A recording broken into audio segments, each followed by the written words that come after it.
love and I took it down. Climbed a mountain and I turned around, and I saw my reflection in the snow-covered hills till the landslide brought it down.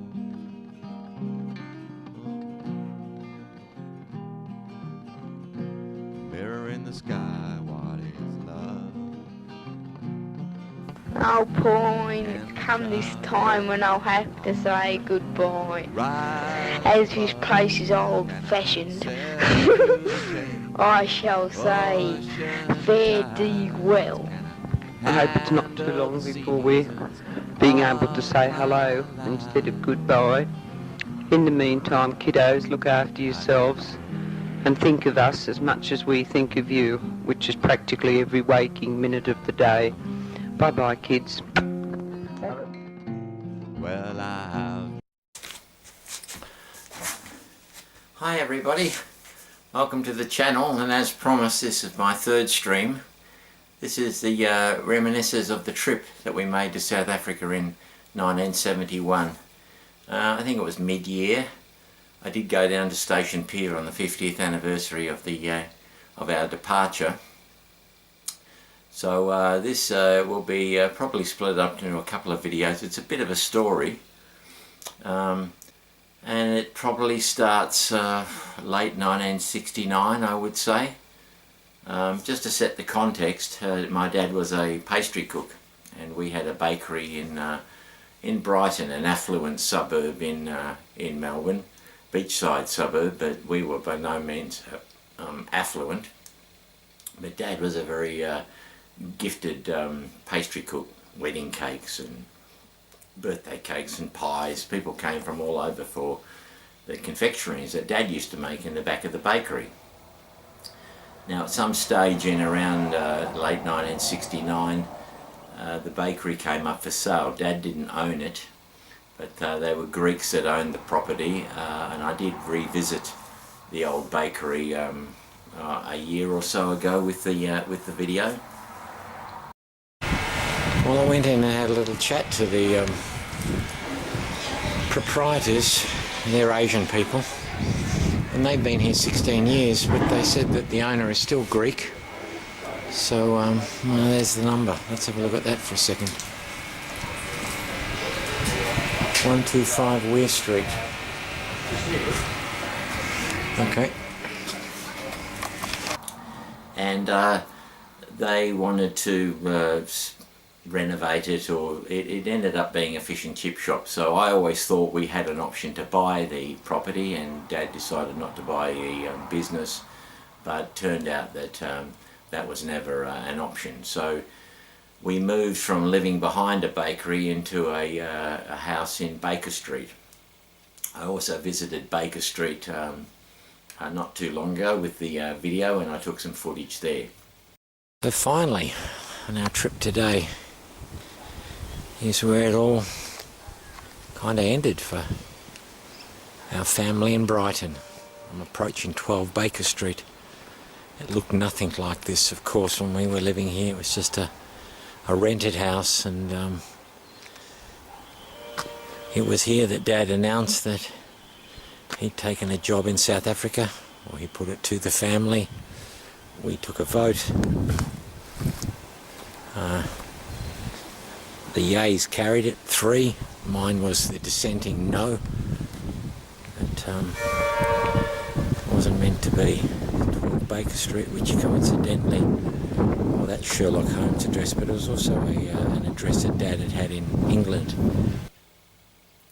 Now that time in Baker Street was some of the best times I can remember, bearing in mind I was reaching about 9 or 10 now, so the memories are getting a bit clearer. I remember the last summer that we spent in Australia. My friends and I were on push bikes, and we rode all around Brighton exploring laneways, cobbled laneways, and there were fruit trees and things left in the laneways and things for us to explore, and canals that we climbed down. It was a wonderful summer.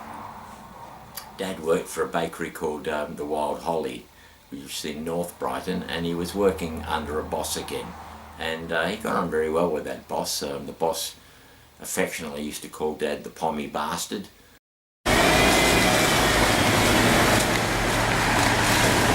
So when Dad finished at his own bakery, he came and worked here, the Wild Holly, in Bay Street, North Brighton. And it's only recently been sold, and the owner at the time was a fellow called Brian, and he's still alive. There's my cousin's Animal Justice Party. There's the old shop that Dad's produce would have ended up in.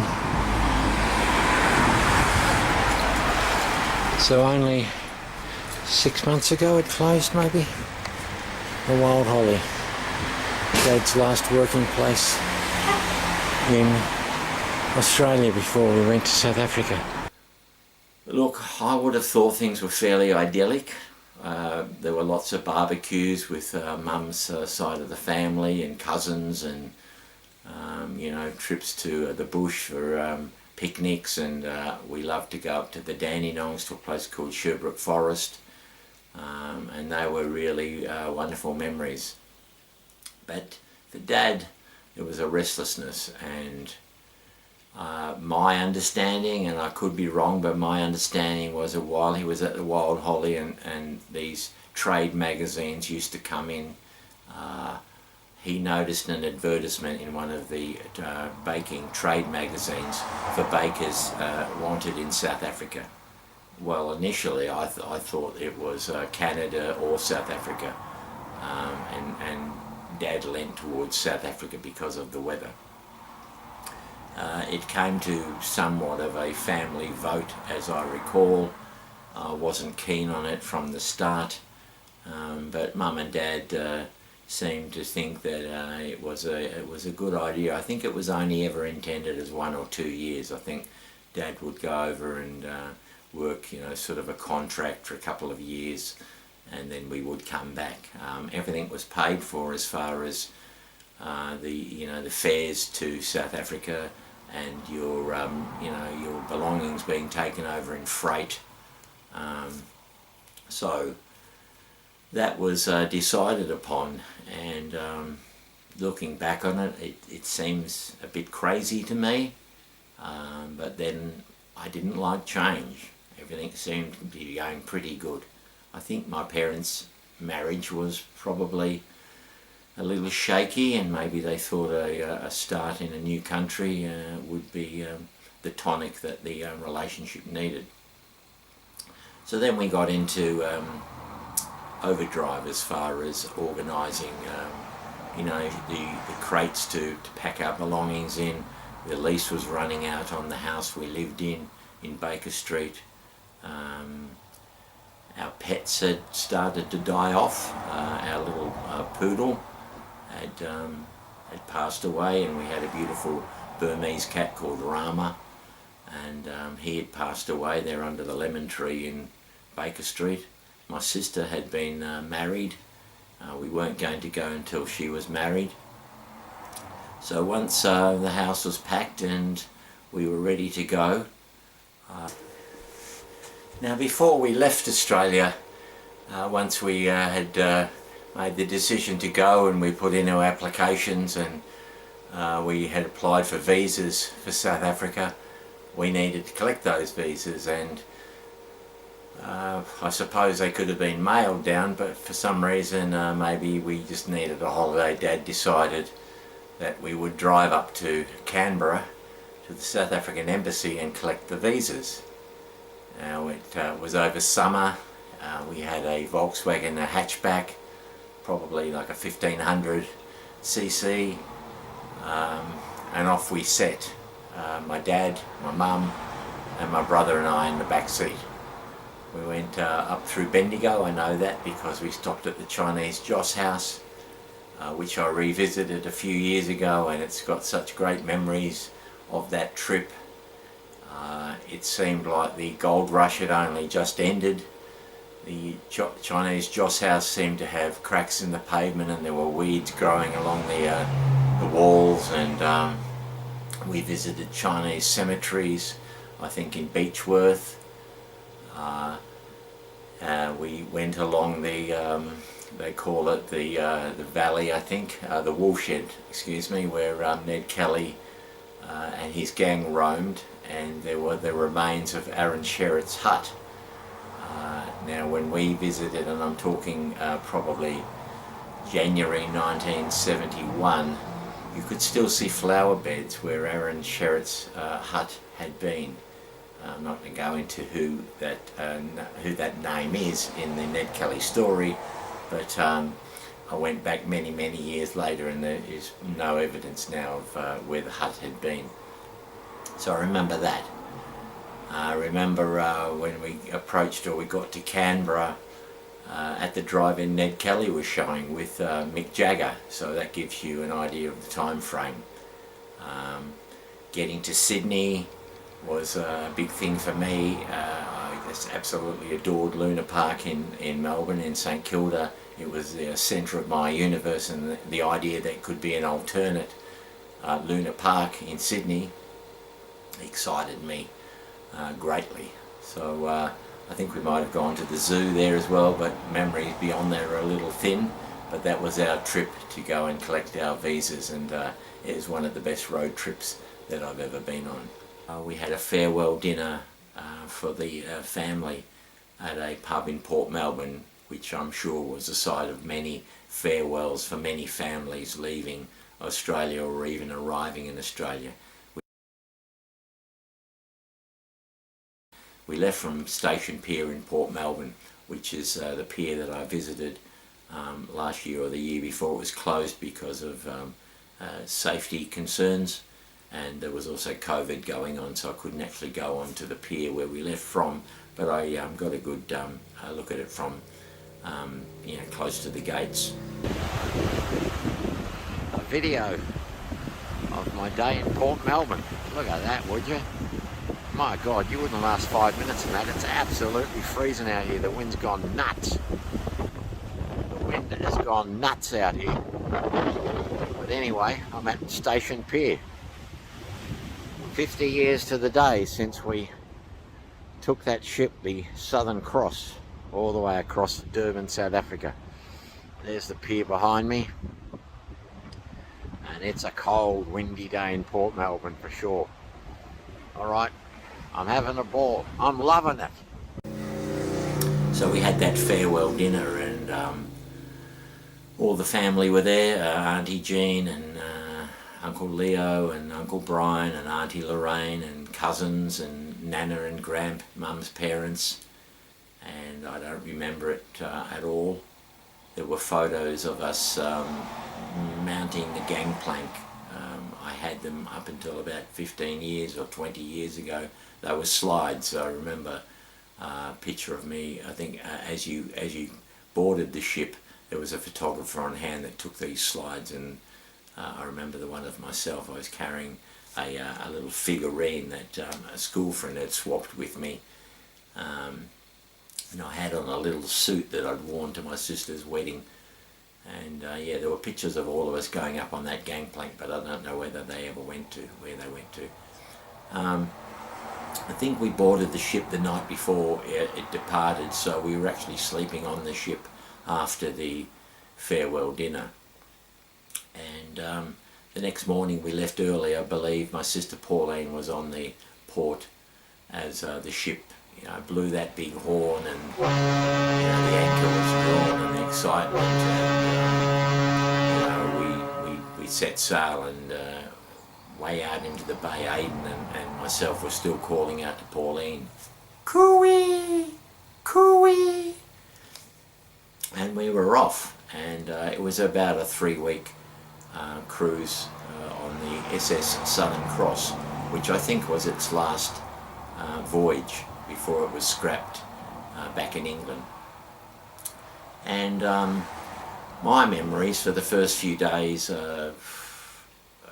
we stopped in Fremantle, but I had trouble eating because it seemed to be that the children ate at a different time than the adults, and because my brother was old enough to now fit into the adult category, I was left to eat on my own, and I've always been terrified of strangers, and the idea of being sent to eat on my own absolutely terrified me. So for a few days I tried to survive on the vending machine, or these hot dogs they sold on the deck of the upper deck, until Dad or Mum had a word with the ship staff, and they explained that was the rule, and I would have to eat with the children. Now in the dining room we'd become very friendly, or I should say Mum had become very friendly with this flamboyantly gay waiter. A very, very friendly, welcoming sort of wait staff he was, and full of jokes, and anyhow Mum explained the situation to him, and he said, "Oh well, I'll look after Nicky," and that was my name back in those days. And so he guided me down to the next night to the children's dining room, and he got me settled, and I don't think it was an issue from then on. In fact, there is some footage of me talking about the meals we had on the ship, and how enjoyable they were to me, and how much I was scoffing down with pudding. So obviously I got over it pretty quick. There were things to do on the ship. One of the things I remember most vividly was the swimming pools.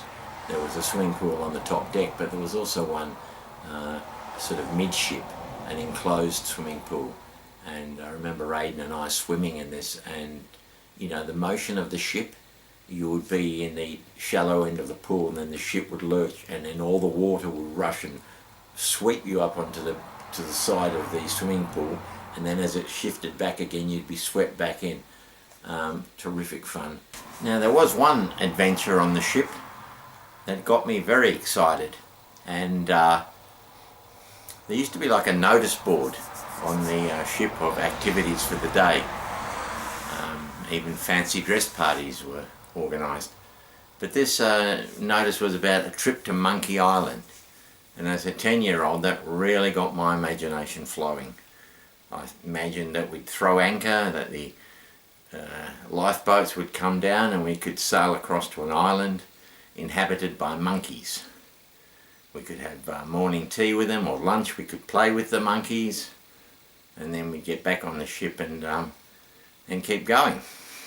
Wow, that wasn't quite what a trip to Monkey Island was. So we gathered the next morning early. I think I was the only one that was enthusiastic enough to do this, and there was 3 or 4 other passengers that were gathered in the meeting place, until the ship's steward came along and dressed in white, and he guided us off to Monkey Island, which was really what they might call the crow's nest on some ships, I guess. It meant climbing stairs and ladders and getting up very high onto the lookout of the ship, which they deemed to call Monkey Island. So a bit of a disappointment there, but it must have meant enough to me that I remembered it. So that was the trip to Monkey Island. There were movies, there were trivia nights, and all those sorts of things that you know, were involved in immigration on ships in those days. You know, I forgot to mention, as we left Port Melbourne, you know, the streamers thrown, that sort of thing that you that don't happen anymore. People don't emigrate by ship. So we got to Durban. You know, I mentioned in my other video, Mum came in and told me that we were pulling into port, and I went up on the deck with her, and we saw the dock workers on the docks of Durban, and unloading cargo, and they were busy as ants. And you know, we docked, and the you know, the landing stuff came down, and we walked onto the soil of South Africa for the first time. I think that will be enough for the moment. That will be part 1 of the story of our leaving Australia and arriving in South Africa. So congratulations if you stuck with me, and signing off. I'll see you next time.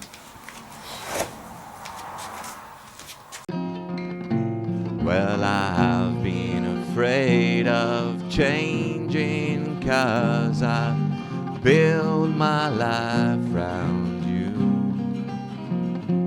But time makes you bolder, and children get older, and I'm getting old.